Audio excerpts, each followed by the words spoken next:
Operation सिंदूर marketing भाजपाला किती काळ चालेल? सत्य जनतेला समजून सांगा, राष्ट्रवादीची मागणी. तर पहिलगामचे मारेकरी कुठे आहेत? सरकारला सवाल.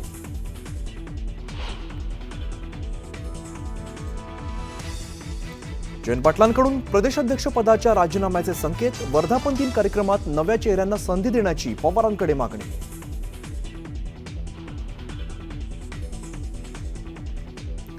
आपली बाजू कितीही खरी असली तरी अन्याय होत असतो, आपण काही करू शकत नाही, तेव्हा आपण सहन करायचं. सुप्रिया सुळेंच्या व्हॉट्सअप स्टेटसची जोरदार चर्चा.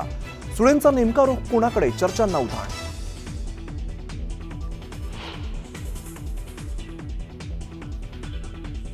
तुम्ही चुकीच्या बिळात हात घातलाय. मी प्रकाश महाजन आहे. येतो का? कुठे येऊन सांगा. तुम्ही काय धमक्या देतात? छत्रपती शिवाजी महाराजांच्या पुतळ्यासमोर बसून महाजनांचं राणेंना आव्हान.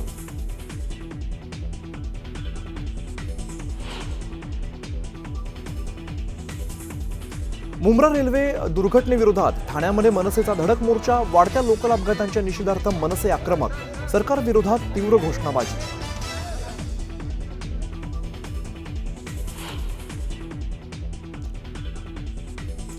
डोंबिवली रेल्वे स्थानकावर प्रवाशांची तुफान गर्दी. 10 ते 15 मिनिटं उशिरा असलेल्या एसी लोकलचे गर्दीमुळे दरवाजेही बंद होत नसल्याचं चित्र.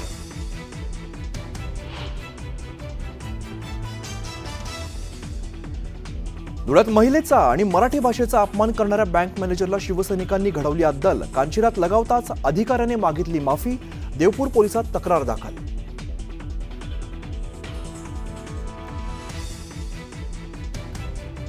प्रेयसीच्या आत्महत्येनंतर प्रियकराकडून सरणावर उडी मारत आत्महत्येचा प्रयत्न. नातेवाईकांनी प्रियकराला चोपलं. नागपूरच्या कामठीतील घटना.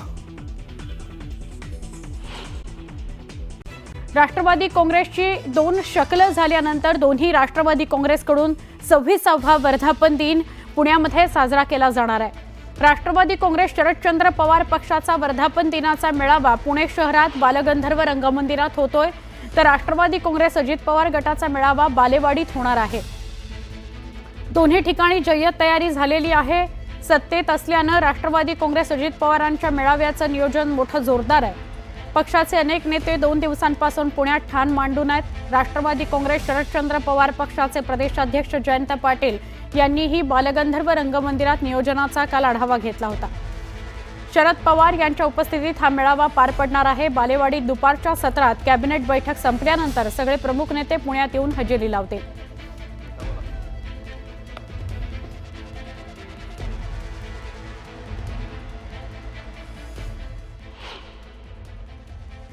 पुण्याला आज पहिल्यांदाच बहुमान मिळाला, कारण की याच्या अगोदर कोल्हापूर असेल, नाशिक असेल किंवा सुरत, देहरादून आणि दिल्ली, मुंबईमध्ये अधिवेशनं झाली. हे पहिल्यांदाच मेळावा या ठिकाणी होतं. हजारोच्या संख्येने लोक येतात, त्यांचा उत्साह आहे. आम्ही आदरणीय पवार साहेबांच्या बरोबर राहिलो. त्याचं मागचं कारण साहेबांचा पुरोगामी चेहरा या महाराष्ट्रासाठी आणि देशासाठी केलेलं काम.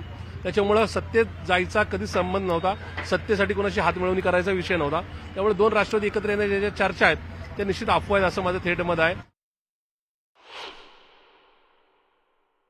स्वतः रोहित पवार आहेत. दादा, 26वा वर्धापन दिन, राष्ट्रवादी 26 वर्षाची झाली. हो ना, 26 वर्षाची झाली. आणि आज जो काही काळ आपल्याला आधी बघता आला आणि आज जी काय ताकद पक्षाची आहे ती फक्त आणि फक्त सामान्य कार्यकर्ते, महाराष्ट्राची तमाम जनता आणि आदरणीय पवार साहेबांचा विचार.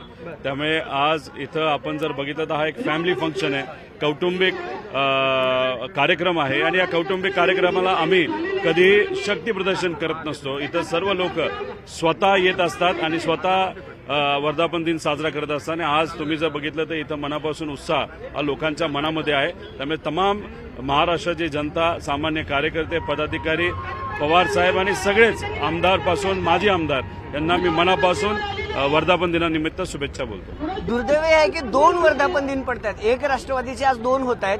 मागच्या वर्षी यावर्षी 2 वर्धापन दिन होत आहेत. वाईट वाटतं या सगळ्या गोष्टीचं दादा?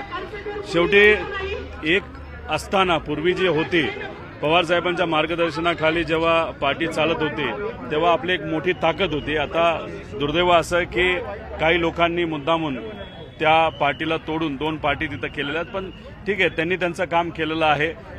दुसरी पार्टी आज सत्तेत आहे, पण आज लोकांमध्ये राहून आम्ही सर्वजण लढत राहत. त्यामुळे आमची सुद्धा एक वेगळी ताकद आहे ती येत्या काळामध्ये आपल्या सगळ्यांना बघायला मिळेल. महाराष्ट्राच्या राजकारणात चर्चा पुन्हा रंगते की आता दोन्ही राष्ट्रवादी अर्थात अजितदादा आणि शरद पवार साहेब एकत्रित येणार असे काही संकेत आहेत आज वर्धापन दिनानिमित्त? नाही, ही चर्चा अनेक दिवसांपासून आहे. ही फक्त चर्चाच आहे, एवढंच या ठिकाणी सांगतो. पण सुप्रियाताईंचं कालचं स्टेटस पण असं होतं की सहन करायला शिका. आता सुप्रियाताई आता आलेल्या आहेत.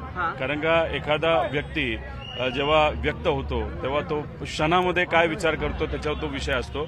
पण आदरणीय सुप्रियाताई आमच्या सगळ्यांच्या नेत्या आहेत, ते इथं आलेल्या आहेत. त्यांनी ते स्टेटस का ठेवलं हे त्यांना डायरेक्ट आपण विचारलं तर त्या स्पष्टपणे त्या स्वतः सांगू शकतात. तुमची काय इच्छा आहे? शेवटचा प्रश्न, तुमची काय इच्छा आहे? दोन्ही राष्ट्रवादीने एकत्रित यावं, पुढचा जो वर्षीचा वर्धापन दिन आहे एकत्रित बघायला मिळेल मला आम्हाला. एवढंच सांगतो, जेव्हा पक्ष पहिल्यांदा फुटला होता तेव्हा आम्हाला संधी होती सत्तेत जाऊन बसायची. पण आदरणीय पवार साहेब आणि विचाराबरोबर आम्ही राहिलो. संघर्ष या सर्व कार्यकर्त्यांबरोबर आम्ही केलेला आहे. त्यामुळे आज सुद्धा पवार साहेब जे बोलतील ती आमच्या सगळ्यांची दिशा असेल.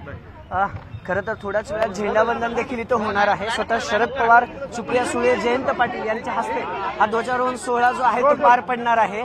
आणि त्यासाठी आता सगळे नेते आहेत, खासदार आहेत, आमदार आहेत, ते या पक्ष कार्यालयात जमायला सुरुवात झालेली आहे. कॅमेरा पर्सन सचिन हंसाटेसह अभिजित पोते, न्यूज 18 लोकमत, पुणे. शरद पवार हे मेळाव्याच्या स्थळी पोचलेले आहेत. पत्नी पण सोबत आहे. पुण्यामध्ये बालगंधर्व रंगमंदिराच्या परिसरात शरदचंद्र पवार पक्षाचा मेळावा होतोय. 26वा वर्धापन दिन आहे, त्यानिमित्त हा मेळावा आहे. घटनास्थळी म्हणजेच बालगंधर्व रंगमंदिरात शरद पवार पोचलेले आहेत. त्यांच्या हस्ते आधी झेंडावंदन होईल आणि त्यानंतर कार्यक्रमाला सुरुवात होईल. थेट दृश्य बघतोय आपण ही शरद पवार बालगंधर्व रंगमंदिरात पोचल्याची.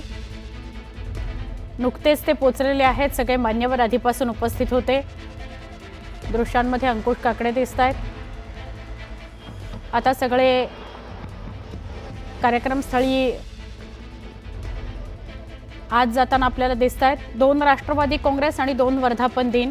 एक आहे बालगंधर्व रंगमंदिरात शरदचंद्र पवार पक्षाचा. पुणे शहराच्या कार्यालयामध्ये ते पोचलेले आहेत.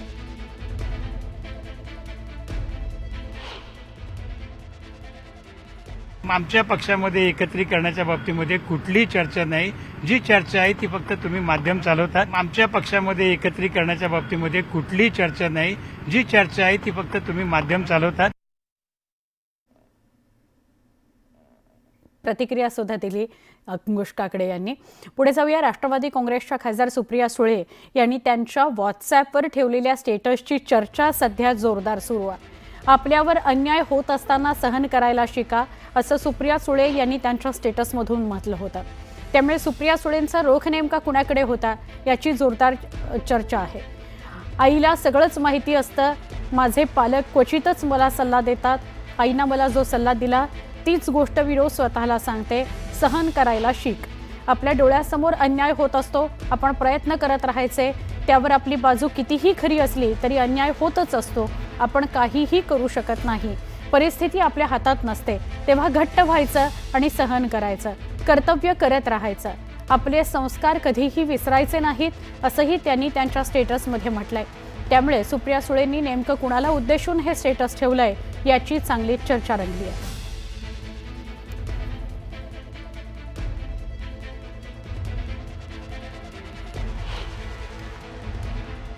मन घट्ट हे महाराष्ट्रातल्या जनतेला आहे की महाराष्ट्राच्या जनतेला आज आपण पाहतो, काल झालेला रेल्वे अपघात असेल, हुंडाबळी होतात, महिलांवरती अत्याचार होतात, हे सगळं सहन करू नका. पण त्यात परिस्थिती आपल्या सोबत नसेल तेव्हा मन घट्ट केलं पाहिजे, सहन करावं लागतं. नाही, संस्कार हे फक्त सोडायचे नाही असं नाही, बरंच काय म्हटलंय. प्रत्येक पक्षाला, प्रत्येक पक्षाच्या कार्यकर्त्याला बळ मिळालं पाहिजे. त्यांनी आपलं मन घट्ट केलं पाहिजे. ज्या पक्षामध्ये आहोत त्या पक्षामध्ये आपण ठामपणे उभं राहिले पाहिजे, अशा प्रकारचा तो संदेश आहे. तुमचं कालचं स्टेटस देखील चर्चेचा विषय बनलेला आहे. ज्या स्टेटसमध्ये तुम्ही म्हटलं होतं की सहन करायला शिकलं पाहिजे. हो बरोबर आहे ना. मी माझ्या आईचा रेफरन्स दिलाय त्याच्यात. कोणत्या अनुषंगाने तुम्हाला म्हणायचं होतं? लोकशाही आहे, लेखकाला लिहायचा अधिकार आहे. पण सहन करावं लागतं असं सुद्धा त्याच्यामध्ये तुम्ही म्हणताय, शिकवण आहे. असं काय नेमकं म्हणजे शरद पवारांनी हा पक्ष उभा केला आणि त्यानंतर जे काही घडलं तर त्याच्यानंतरची ही तुमची प्रतिक्रिया म्हणायची. आज दोन्ही राष्ट्रवादीचे एकत्रित मेळावे होत आहेत पुण्यामध्ये. I leave it to your imagination.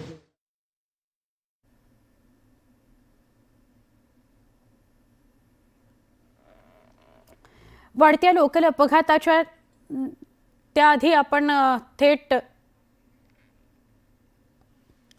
वाढत्या लोकल अपघाताच्या निषेधार्थ ठाण्यामध्ये मनसेनं धडक मोर्चा काढलेला आहे. लोकल अपघातानंतर मनसे आक्रमक झालेली आहे.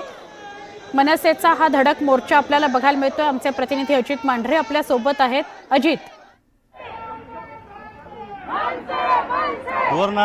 मनसेनं मोर्चा काढलेला आहे.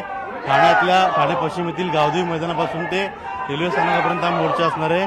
तिथे जे DCM असतील रेल्वेचे त्यांना निवेदन दिलं जाणार आहे. ज्या पद्धतीनं मध्य रेल्वेचं सगळ्यात गर्दीचं ठिकाण ठाणे आहे, मुंब्रा आहे, कळवा आहे, तिथं वारंवार ज्या घटना घडतात, लोकांचे जीव जात आहेत, यामध्ये रेल्वे प्रशासनाने वेळीत लक्ष घातलं असतं तर कालची घटना घडली नसती असा आरोप करत निषेध करत रेल्वे प्रशासनाचा जाहीर निषेध म्हणून मनसेनं मोर्चा काढलाय. आपल्यासोबत महिला कार्यकर्ते आहेत. काही आपण निषेध करता रेल्वेचा नेमकं म्हणणं काय आपलं?